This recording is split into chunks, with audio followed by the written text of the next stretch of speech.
Hi, it's Nikki here from Happy Hormones for Life, and today I am talking about female hair loss. We do expect men obviously to lose their hair as they age, but many women suffer from hair loss as well, or hair thinning. It's a really, really common symptom for women, particularly over 40, as we go through menopause. And it's perfectly normal to lose a bit of hair when you brush it or wash it in the shower. But when there's quite a bit coming out, or more than normal, or you're losing clumps of hair in patches over your head, then you do need to take notice and work out what's happening. Because it's particularly demoralizing for women to lose their hair. Many women associate their hair with feeling attractive. When it starts to fall out, it can be quite daunting for a lot of women. So there are some different types of hair loss in the medical world. I'm just going to go through them. So the first one is androgenetic alopecia. So that's the most common. It's often referred to as male pattern baldness or female pattern baldness. And that's where thinning occurs primarily at the front and at the top of the scalp, or a widening parting in the middle. Sometimes it's quite often genetic and mostly occurring in women after menopause. The second one is alopecia areata. This is where you've got acute patchy hair loss, and this is an autoimmune condition where the immune system is attacking the hair follicles, and that can flare up and go and come and go as you get older.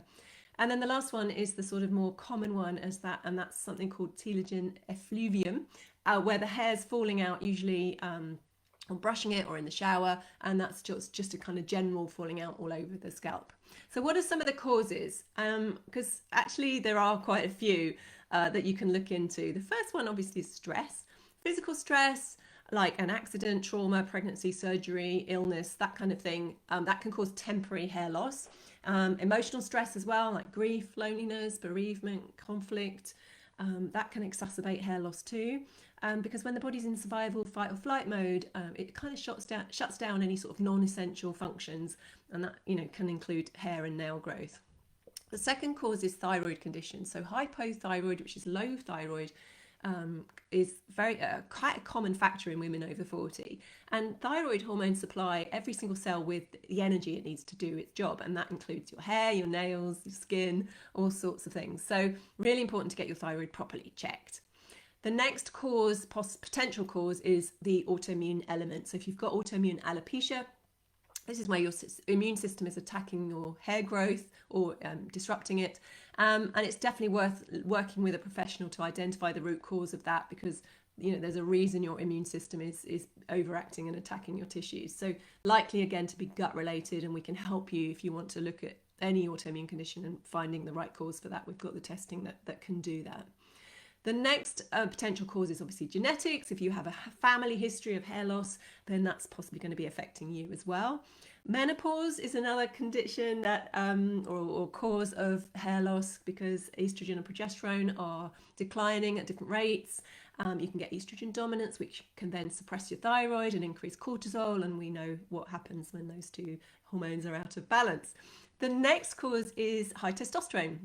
Again, this is mimicking the male pattern baldness side of things, but it's not just the testosterone levels you need to look at. It's DHT, it's dihydrotestosterone, which is DHT is the more potent androgen, and the one which can cause this excessive hair loss.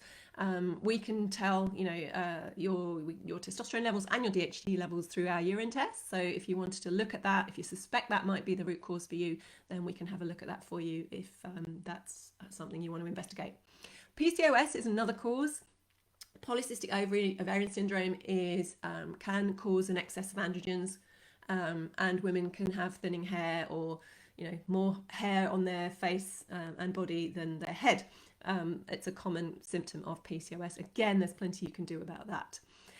Dramatic weight loss. If you have sudden dramatic weight loss, that can be very stressful for the body, and there can be malnourishment that comes from that as well. So that could be another thing to look at. Medications. Some side effects of medications can cause hair loss, including the contraceptive pill.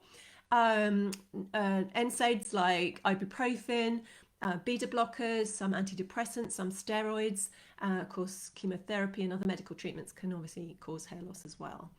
The next category is nutrient deficiencies. So we need a ton of nutrients for our hair to grow nice and healthy. So including iron. So if you're iron anemic, That can stop your hair growing and cause hair loss.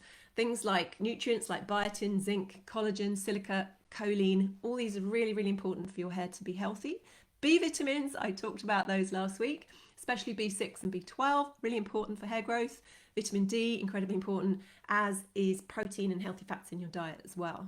So of course, the last thing I want to mention is malabsorption. So if you've got any gut issues, or if you're older and your gut's not working as it should do, or your diet's not really that optimal in your nutrients, then malabsorption can occur, and you may have lowering levels of stomach acid or digestive enzymes, and that can stop those key nutrients reaching your hair cells and your hair follicles.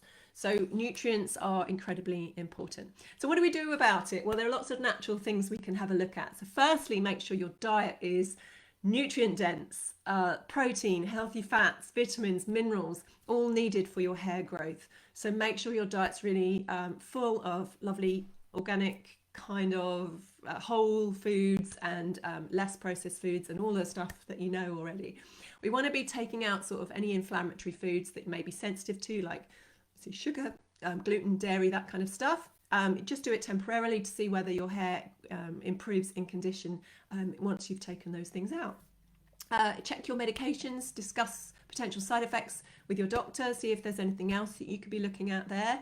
Support your digestion. You want to eat more slowly, you want to chew more, you want to include probiotic foods like kefir and live yogurt, kombucha and sauerkraut to support your gut. You want to de-stress, so make sure you're switching off your stress response every day, because that's going to have an impact on how your body controls everything pretty much. Supplements can really help. So I would be taking my top 5 recommended supplements. So a good multi with all your B vitamins and minerals, plus your omega-3 fats, your EPA and DHA, vitamin D3, magnesium and your vitamin C. Those are my top 5 for women over 40. And then extra things that you might need are iron if you're still having periods, digestive support like hydrochloric acid or enzymes. You might need some adrenal support as well. Collagen, silica, biotin are lovely nutrients as well. They can be effective, some, not everyone, but it's always worth trying those. But always do check with your doctor if you're on any medication, because all supplements can interact with medication sometimes.